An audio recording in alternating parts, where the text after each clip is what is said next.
Toute l'actualité politique et parlementaire, c'est le journal de 19 h de Public Sénat. Bonsoir à tous. Voici les titres de ce mercredi. La colère des salariés européens contre l'austérité. Les leaders de la CGT et de la CFDT côte à côte pour la première fois depuis l'alternance, sans se retrouver néanmoins dans le jugement sur le cap fixé hier par François Hollande. La fracture parmi les socialistes du Sénat sur la fin du cumul des mandats. Le président Jean-Pierre Bel approuve quand le président du groupe PS, François Rebsamen, voit le cumul comme un droit constitutionnel. Invité du 19 h, Jacqueline Gourault, sénatrice centriste très proche de François Bayrou, pour ses propositions communes avec le Parti socialiste sur les élus. Ne pas exclure de nouvelles recherches pour exploiter de manière propre, si possible, les gaz de schiste. François Hollande a corrigé son discours hier dans le sens du rapport gallois. Et nous ouvrirons ce débat dans le 19 h tout à l'heure avec des pour, des contre, comme le sénateur vert André Catolin. Tout cela donc pour répondre à la question, peut-on se passer du trésor qui dort sous nos pieds ? Mais d'abord, donc, contre le chômage, la précarité et la rigueur, cette mobilisation européenne aujourd'hui ponctuée d'incidents en Espagne, notamment également en Italie. À Madrid, il y a eu des dizaines de milliers de manifestants et la police anti-émeute est intervenue pour disperser certains d'entre eux lors d'une journée de grève générale. Le pays où le taux de chômage atteint 25% a vécu aujourd'hui au ralenti, des heurts également signalés à Turin et à Milan en Italie aujourd'hui. En France, l'appel de la Confédération européenne des syndicats a été relayé dans la rue. Reportage à Paris de Nathalie Guillouard. Rapport gallois, rapport du patronat. Même s'il s'agit d'une manifestation contre l'austérité européenne, quelques notes de politique nationale ressortent de cette mobilisation.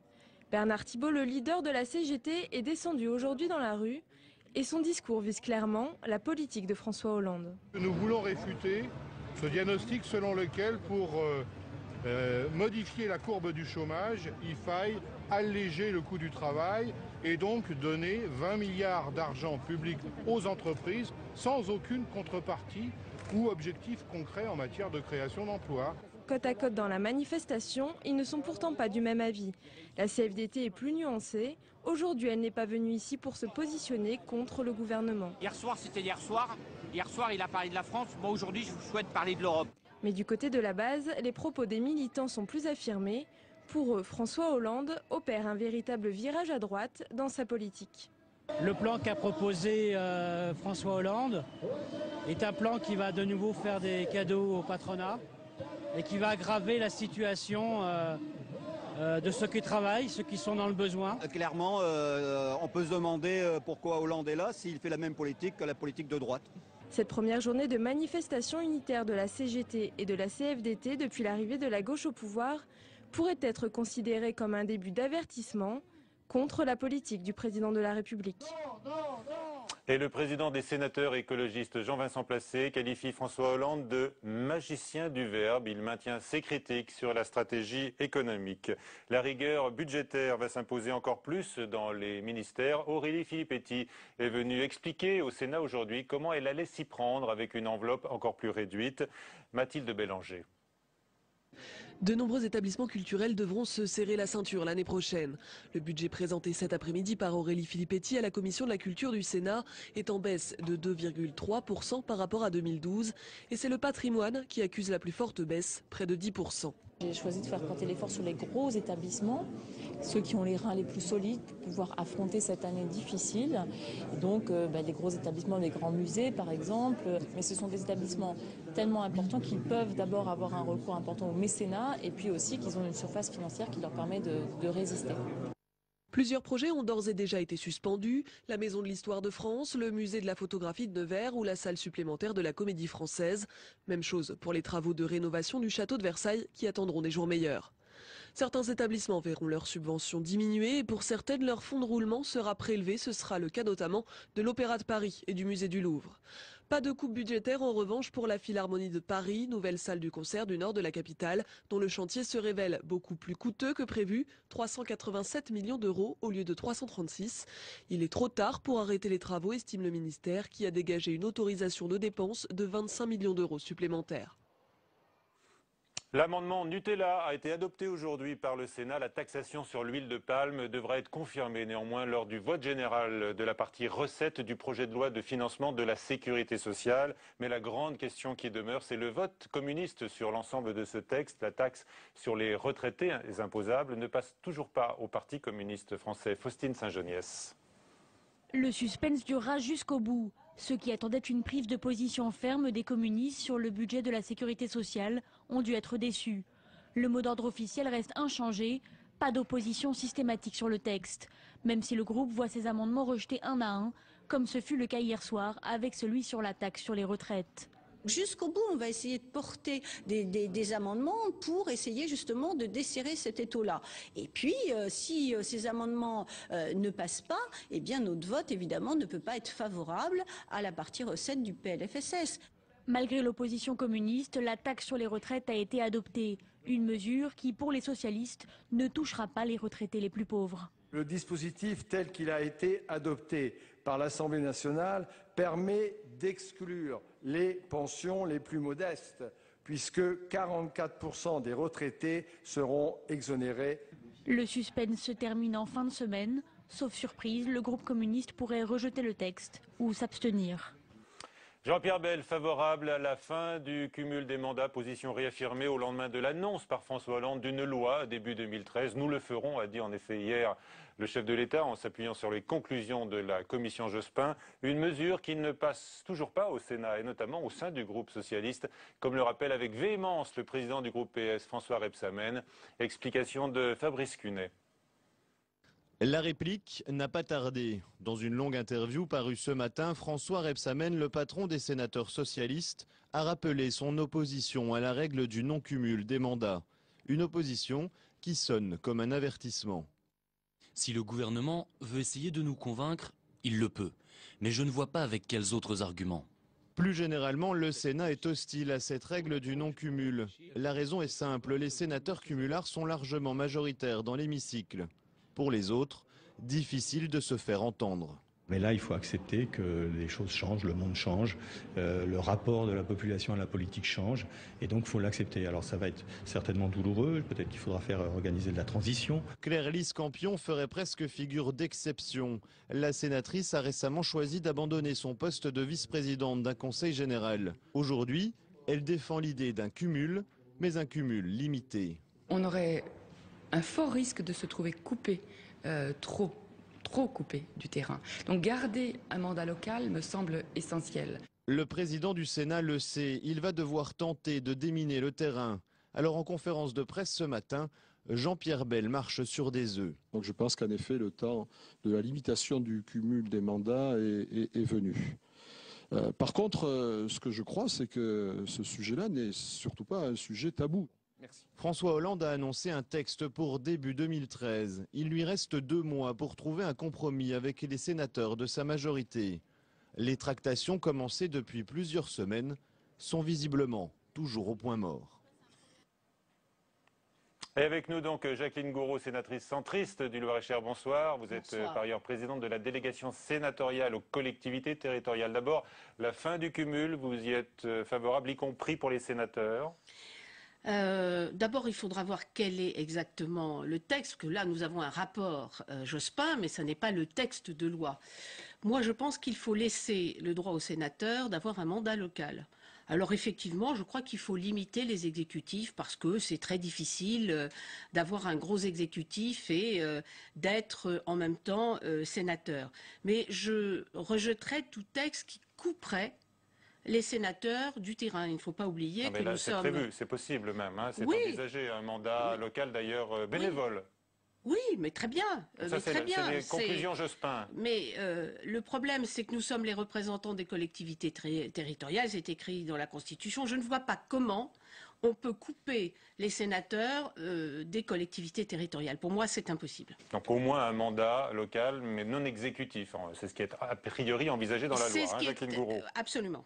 Bien. Alors, vous êtes associé aujourd'hui, je le disais tout à l'heure, à deux propositions de loi qui ont été présentées par le président du Sénat, qu'on vient de voir, Jean-Pierre Bel. L'une sur la simplification des normes. Alors, ça paraît un peu complexe comme ça, mais c'est très important parce que c'est une source d'économie. Hein, alors que l'on demande aux collectivités locales eh bien, de se serrer un peu plus la ceinture. Et puis, une autre proposition sur le statut de l'élu. Vous voulez le renforcer. Dans quel sens? Nous voulons le renforcer dans le sens de faciliter l'action des élus locaux. Il y a déjà des protections. Il y a des indemnités, il y a de la formation, il y a certaines protections sociales, mais il fallait aller plus loin. Il fallait notamment, renforcer la protection des employés du privé, des professions libérales, qui n'avaient pas les mêmes garanties que les fonctionnaires. On a beaucoup entendu de complaintes sur ce thème-là, hein, lors des États généraux qui se sont tenus récemment. Absolument, absolument. Ah oui. Donc, il y a une proposition en ce sens. Il y a également une proposition pour que soient, attribuées d'office les indemnités de fonction dans les communes de moins de 3500 habitants. Je crois que c'est très important, car dans les petites communes, qui ont parfois des budgets assez serrés, eh bien, les élus hésitent à voter, parce qu'ils font un vote du conseil municipal, hésitent à voter les indemnités de fonction du maire et des adjoints.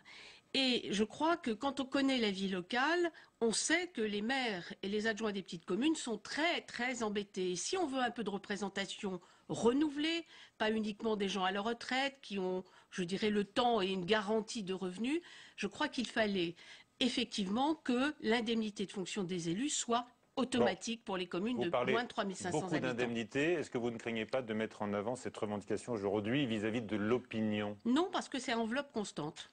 Ah. Donc, également comme de pouvoir rémunérer les délégués dans les conseils communautaires, ce qui n'existe pas dans les communautés de communes aujourd'hui, ça n'existe que dans les communautés d'agglomération. Il n'y a aucune raison de faire des différences entre le monde urbain et le monde rural, mais tout ça se fait à enveloppe constante. Alors je le disais, vous êtes proche de François Bayrou, vous êtes retrouvé aujourd'hui aux côtés de Jean-Pierre Bel, aux côtés de Jean-Pierre Sueur. C'est ça l'unité nationale dont rêve le président du MoDem? Écoutez, d'abord, je voudrais reprendre ce que vous avez dit en introduction. Vous avez dit Jacqueline Gouraud a fait une loi avec le Parti socialiste. Je n'ai pas fait une loi avec le Parti socialiste. Préparé ensemble. Attendez, je vais vous dire. À la suite des États généraux, qui ont été une volonté partagée par tous les élus du Sénat, hein, quels que soient les bancs de ce Sénat, il a été décidé de poursuivre l'action. Voilà. Et il se trouve que je suis présidente de la délégation aux collectivités territoriales et que M. Sueur est président de la commission des lois dont je fais d'ailleurs partie.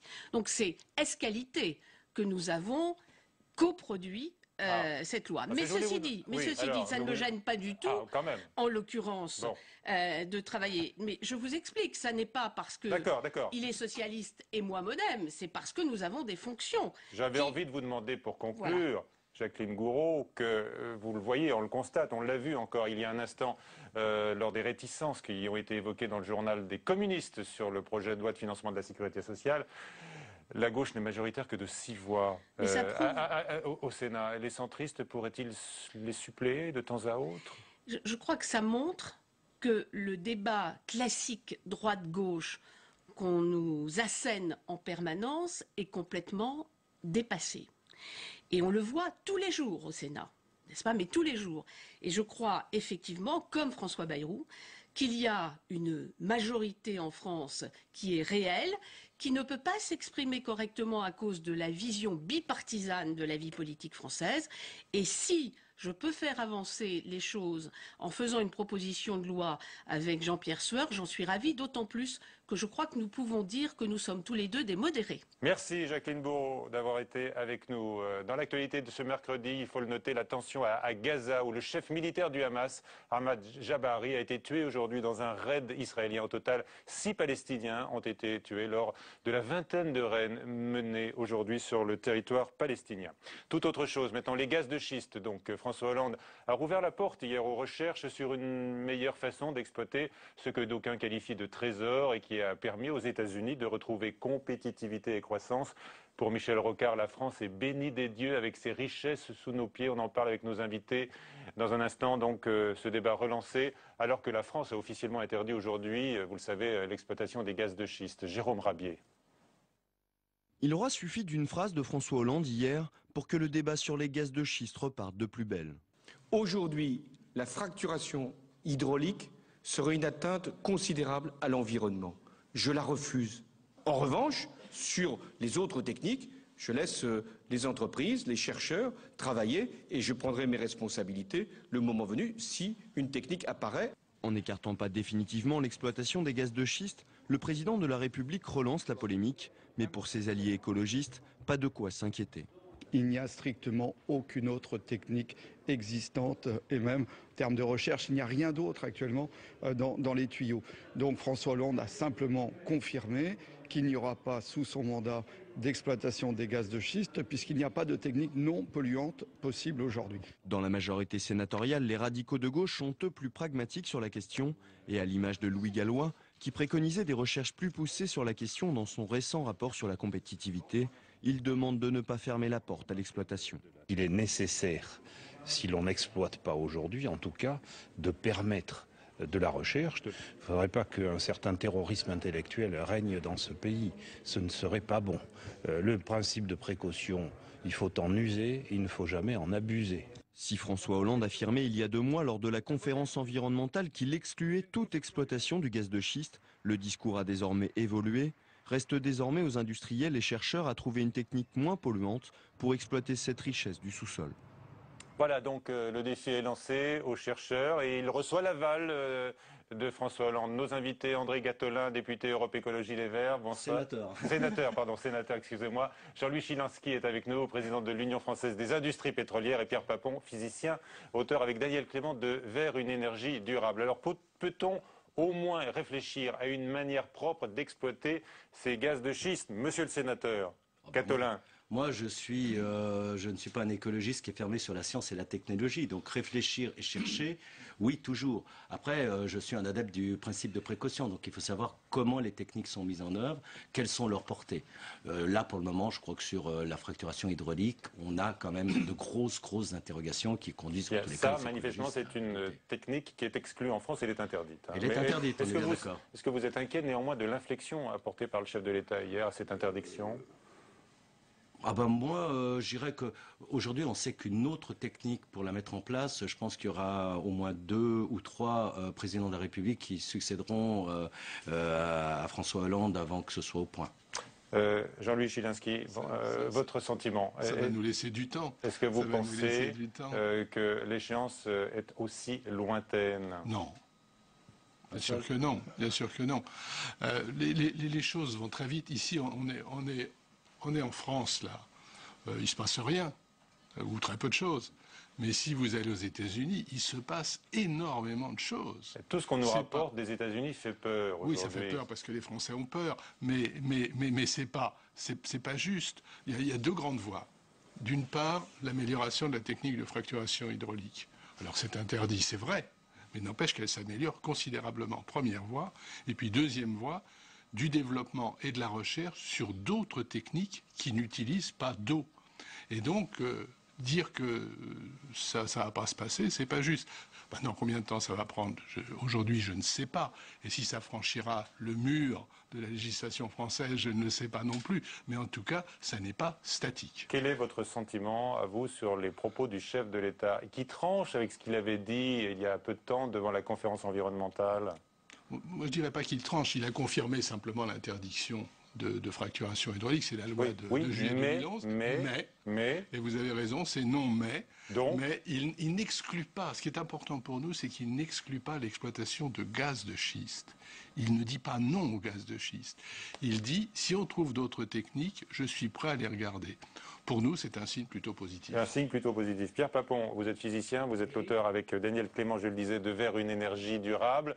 On peut peut-être d'abord s'interroger sur la richesse effective qu'on a sous nos pieds. Un trésor, dit Michel Rocard. Est-ce qu'on en est sûr? Je ne pense pas qu'on en soit sûr. Il y a des indices. Moi, ce que j'ai lu, c'est essentiellement d'ailleurs des publications américaines de l'US Geological Survey, qui est l'équivalent président de notre bureau des recherches géologiques et minières, qui fait état, ce bureau, de ressources en Europe, en particulier en France, en Allemagne, en Pologne et vraisemblablement au Royaume-Uni. Juste un petit retour en arrière. La première publication scientifique dans une revue du pétrole sur la fracturation hydraulique, c'est 1957. 1957 de Hubert King, qui a été considéré comme un prophète de la fin du pétrole aux États-Unis. Donc, pour dire que le temps des techniques, il est peut-être plus long qu'on ne le dit. Peut-être plus long qu'on ne le dit. Donc, moi, ce que je dirais, c'est, et je prendrais un peu la position du rapport gallois, il faut expérimenter. Il faut expérimenter. On a probablement une ressource. Prenons le temps pour faire de l'expérimentation, 4 ans, 5 ans, quelques années. Par ailleurs, on ne peut pas transposer immédiatement ce que l'on fait aux États-Unis pour de multiples raisons. Leur géologie n'est pas la même. Des blocages de quelle nature? Pourquoi est-ce qu'on ne peut pas faire ce que les États-Unis réussissent à merveille? Le sous-sol français n'est probablement pas la même. La densité de population. La densité de population, à part au Texas, où il y a quand même pas mal de vide, je dirais la Pennsylvanie, l'État de New York sont quand même très peuplés. Par ailleurs, je dirais, leur souci de l'environnement n'est pas, sauf dans quelques États, une marque constante des États-Unis. André Gattolin, vous avez le souci, comme tous les élus, de la réindustrialisation de la France, du retour de la croissance. Et on dit que les gaz de schiste, c'est la solution à tout cela. Alors moi déjà je me bats aujourd'hui, avant de vouloir relocaliser des emplois industriels et de la vieille industrie, j'essaie de localiser l'économie moderne. Je me bats davantage aujourd'hui sur la fiscalité du numérique. Pour ce qui revient à la France doit revenir à la France en termes d'impôts et de ressources. Ça c'est une grande chose parce que si on arrivait déjà à faire ça, je pense que c'est relativement facile. Ensuite, moi j'ai pas une hostilité contre la croissance, c'est le type de croissance que l'on fait. Aujourd'hui on sait quand même que on va vers un réchauffement global de la planète. Si on veut tenir le niveau d'accroissement moyen de 2 degrés au niveau mondial, ce qui est considéré comme supportable, avec des conséquences quand même importantes, il faut qu'on passe aussi à des développements d'autres formes d'énergie, et donc les énergies renouvelables. Vous voulez une société et une croissance sans carbone? Sans carbone, elle ne sera jamais sans carbone, ou sinon on supprimerait l'être humain. Mais je crois qu'il faut revenir effectivement à une production carbonée limitée et investir aussi dans le renouvelable, parce que c'est aussi de la création d'emplois. Parce que je lis qu'aux États-Unis, il y aurait eu 600 000 emplois directs et indirects, parce que les conséquences de la baisse du prix du gaz s'est intégré dedans. Je signale qu'en Allemagne, depuis 10 ans, quand a été engagée la transition énergétique, c'est 370 000 emplois qui ont été créés dans les énergies renouvelables. Donc il n'y a pas quelque chose qui fait la croissance et quelque chose qui ne la fait pas. Après, c'est est-ce qu'on travaille sur le long terme ou est-ce qu'on travaille sur le court terme? C'est tous les enjeux aujourd'hui de la société. Jean-Louis Chilansky, qu'est-ce que vous répondez à cet argumentaire sur la perspective à long terme d'une société sans carbone, moins carbonée? Aujourd'hui, on importe 98% de notre consommation de gaz. Si on fait tous les efforts dont Monsieur le Sénateur vient de parler pour les renouvelables, à 20 ans, à 30 ans, on aura encore une consommation de gaz considérable. Et donc la question, c'est pas gaz de schiste ou renouvelable. Il faut faire des renouvelables.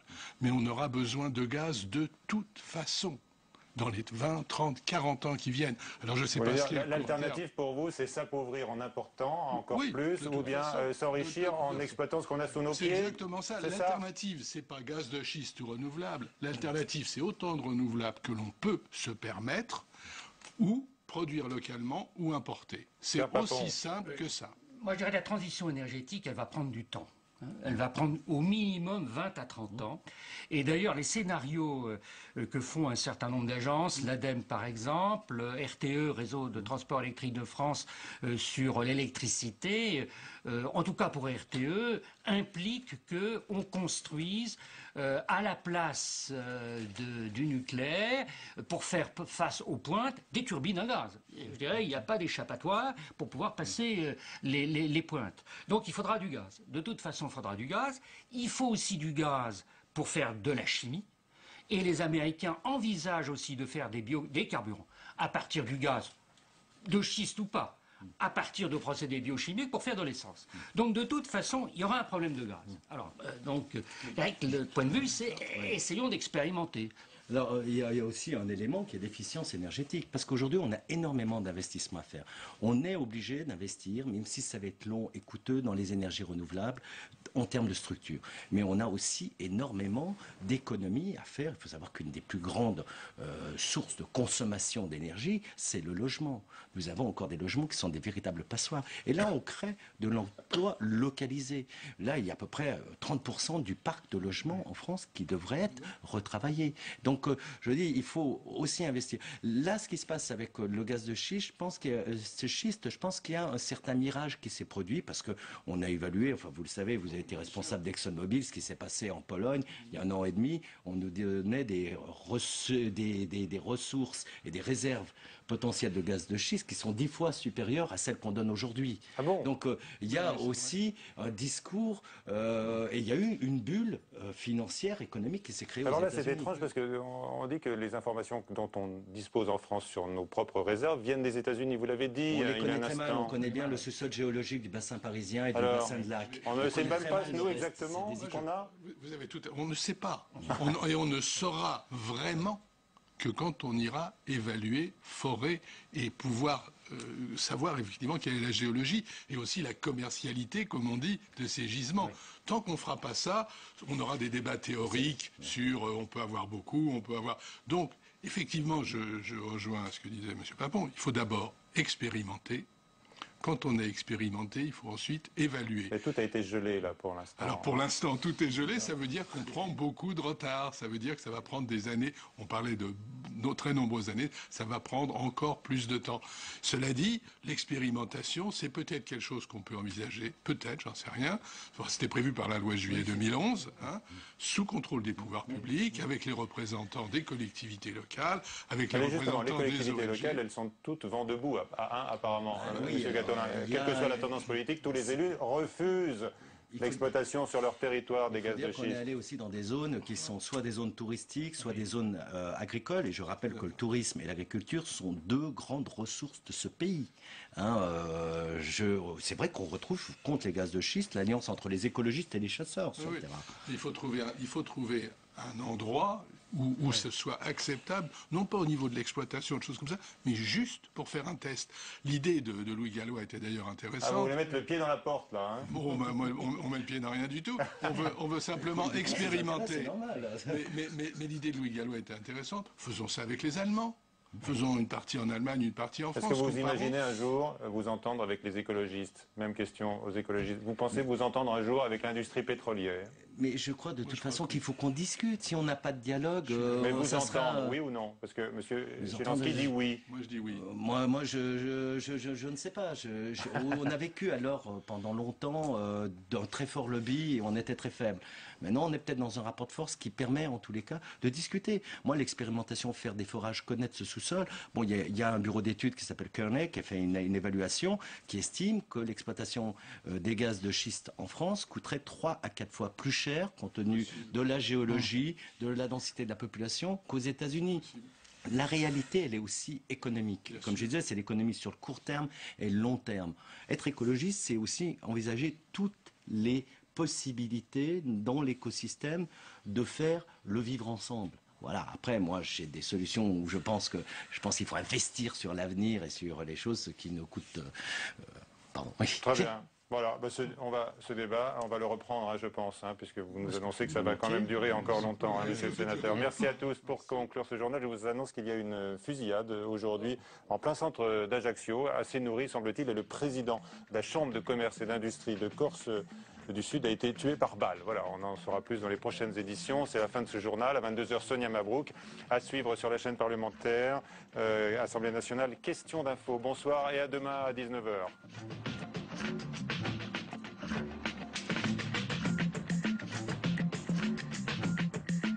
Il faut que ça bouge. Non mais c'est vrai, hein. Vous savez, il faut faire du bouche-oreille, hein, parce que les petits jeunes, il faut qu'on se batte un peu, hein, pour faire bouger les choses en politique, à Meaux ou ailleurs, hein, faut y aller. Hein. Faut que ça bouge, disait-il en 1995 lors de sa campagne à Meaux. Ce slogan est-il toujours celui de Jean-François Copé? Parle-t-il vraiment des vrais problèmes aux vrais gens, comme il prétend le faire? Et sa stratégie de communication façon droite décomplexée ne risque-t-elle pas de lui jouer des tours? Cette semaine, nous déshabillons en tout bien, tout honneur, Jean-François Copé en course pour sa reconduction à la tête de l'UMP face à François Fillon. Déshabillons-les, présenté par Hélène Risser, c'est ce soir à 22h45 sur Public Sénat.